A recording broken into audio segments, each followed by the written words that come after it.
Ils couchaient ensemble tous les jours, parfois 2 fois par jour. Pourtant, ils se sont quittés comme des étrangers. Alors dis-moi, comment une relation peut mourir, alors que le sexe est encore là? Si tu crois que faire plus l'amour va sauver ta relation, alors cette vidéo risque de te faire très mal. Mais elle pourrait aussi te sauver des années de souffrance. Le plus grand mensonge qu'on raconte aux couples aujourd'hui, c'est que le sexe suffit. On t'a appris que quand ça va mal dans un couple, il faut raviver la flamme, faire plus l'amour, tester de nouvelles positions, pimenter la sexualité. Mais personne ne t'a dit la vérité. En tant que sexologue, je peux te l'affirmer sans hésiter. Le sexe est souvent utilisé comme un cache-misère émotionnel. Je vois des couples qui couchent ensemble 3, 4, parfois 5 fois par semaine. Mais quand je leur pose des questions simples comme « Est-ce que tu te sens écouté? Est-ce que tu te sens en sécurité avec lui, elle? Est-ce que tu peux être toi-même sans peur? » Il y a un silence lourd, gênant, parce que la réponse est non. On peut désirer quelqu'un sans se sentir aimé par cette personne. Le sexe libère de la dopamine, le plaisir, de l'ocytocine, l'attachement, des endorphines, le bien-être. Le cerveau se sent bien, le corps s'attache, mais le cœur, lui, n'est pas consulté. Résultat, tu te dis, ça ne va pas entre nous, mais quand on couche ensemble, ça va mieux. Non, ça fait juste moins mal pendant quelques heures. Ils étaient ensemble depuis 6 ans. Ils ne se comprenaient plus. Ils se méprisaient parfois. Mais ils avaient une règle inconsciente. Quand ça va mal, on couche. Après chaque dispute, pas de discussion, pas d'excuses, pas de remise évocation, seulement du sexe, encore et encore, jusqu'au jour où l'un d'eux a dit « On ne fait plus l'amour par désir, on fait l'amour pour éviter de se quitter ». À ce moment-là, la relation était déjà morte. Écoute bien ceci. Quelqu'un peut te désirer, te toucher, te prendre, te faire jouir et pourtant ne pas te respecter. Le sexe ne prouve pas la fidélité, l'engagement, la loyauté, la maturité émotionnelle. Le sexe prouve le désir, pas l'amour. Pose cette question à la caméra, lentement. Si demain le sexe disparaissait de ta relation, est-ce qu'il resterait quelque chose entre vous? Parce que si la réponse te fait peur, alors le problème n'est pas le sexe. Le plus dangereux, ce n'est pas une relation sans sexe. Le plus dangereux, c'est une relation où le sexe donne l'illusion que tout va encore bien. Parce que oui, une relation peut être morte émotionnellement, tout en étant sexuellement active. Et c'est là que le piège se referme. Quand la relation est en train de mourir, le sexe change de rôle. Il n'est plus une connexion, un partage. Une célébration. Il devient un calmant, un somnifère émotionnel, une fuite, une négociation silencieuse. On couche ensemble pour ne pas affronter le manque de respect, les trahisons, la solitude à deux, les rancœurs accumulées. Tant qu'on couche ensemble, on n'est pas obligé de se parler. Je le vois tout le temps en consultation. 1. Il y a un problème grave, mensonge, infidélité, mépris. 2. On évite la discussion. 3. On fait l'amour. 4. On se sent connecté pendant quelques heures.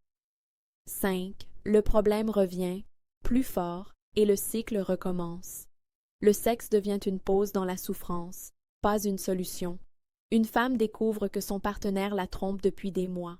Ils ne se font plus confiance. Elle pleure. Ils minimisent. Mais le soir même, ils couchent ensemble. Pourquoi?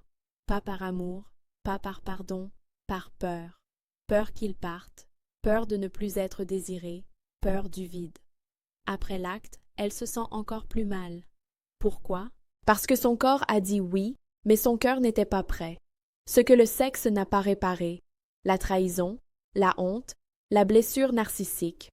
Dans une relation morte, le sexe peut devenir addictif. Pourquoi? Parce qu'il crée une montée, un apaisement, puis un manque exactement comme une drogue. On ne reste plus par amour, on reste pour la sensation. Une vérité inconfortable. Beaucoup de couples ne sont pas amoureux, ils sont juste dépendants l'un de l'autre. Regarde la caméra et demande: est-ce que tu fais encore l'amour par désir ou par peur de perdre l'autre? Parce que si le sexe sert à réparer ce qui n'est jamais réparé, acheter le silence, retenir quelqu'un qui s'éloigne, alors ce n'est plus de l'intimité, c'est un contrat inconscient. Souviens-toi de ça. Le sexe n'efface pas le problème, il l'amplifie. Quand l'amour est là, le sexe rapproche. Quand le respect est mort, le sexe fait encore plus mal après. Pourquoi? Parce que le corps s'ouvre, mais l'âme reste fermée. Alors non, le problème n'est pas le manque de sexe. Le vrai problème, c'est ce qu'on espère qu'il va réparer. Il y a une vérité que beaucoup de gens ne veulent pas entendre. Toutes les relations ne sont pas faites pour être sauvées. Et ça, ce n'est pas du pessimisme, c'est de la maturité émotionnelle. Le sexe ne réparera jamais. Un manque de respect répété, une trahison non assumée, des humiliations déguisées en blagues, un déséquilibre de pouvoir, une communication inexistante. Le sexe peut réchauffer une relation froide, mais il ne ressuscite pas une relation morte. Quand ces piliers sont brisés, le sexe devient juste un décor sur un bâtiment fissuré. Une relation qui vit, vraiment, repose sur la sécurité émotionnelle, la capacité à dire la vérité sans peur, le respect, même dans le conflit, la responsabilité émotionnelle. Sans ça, le désir finit toujours par devenir une obligation, une performance ou une arme. Le sexe sain est une conséquence, pas une solution. Un homme reste 10 ans dans une relation passionnelle, sexe intense, jalousie, réconciliation explosive, mais il se sent petit, jamais assez, toujours en faute. Quand il part enfin, il dit cette phrase: « Je croyais que je perdais l'amour de ma vie. En réalité, je me suis retrouvé moi-même. » Certaines relations ne sont pas là pour durer. Elles sont là pour t'apprendre une leçon. Regarde la caméra et dis lentement: si tu enlèves le sexe de ta relation, est-ce que tu aimerais encore la personne en face de toi? Si la réponse est « je ne sais pas, peut-être pas, non », alors ce n'est pas une crise, c'est un signal. Une relation peut être travaillée si les deux veulent changer, les deux reconnaissent leur tort.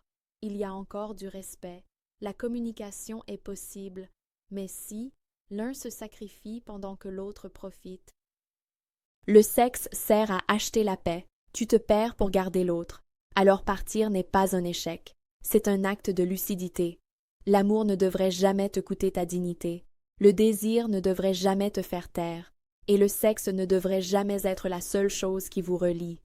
Le sexe peut être merveilleux, mais il ne remplace ni la communication, ni le respect, ni l'amour véritable. Et si tu es resté jusqu'ici, ce n'est pas par hasard. Parce qu'au fond, tu sais déjà la vérité. Ne confonds jamais désir et amour. Ne confonds jamais plaisir et connexion. Et surtout, ne sacrifie pas ta dignité pour quelques minutes de chaleur. Si ta relation ne vit que dans le lit, alors elle est déjà en train de mourir ailleurs. Est-ce que le sexe t'a déjà fait rester dans une relation que tu savais mauvaise? Dis-le en commentaire.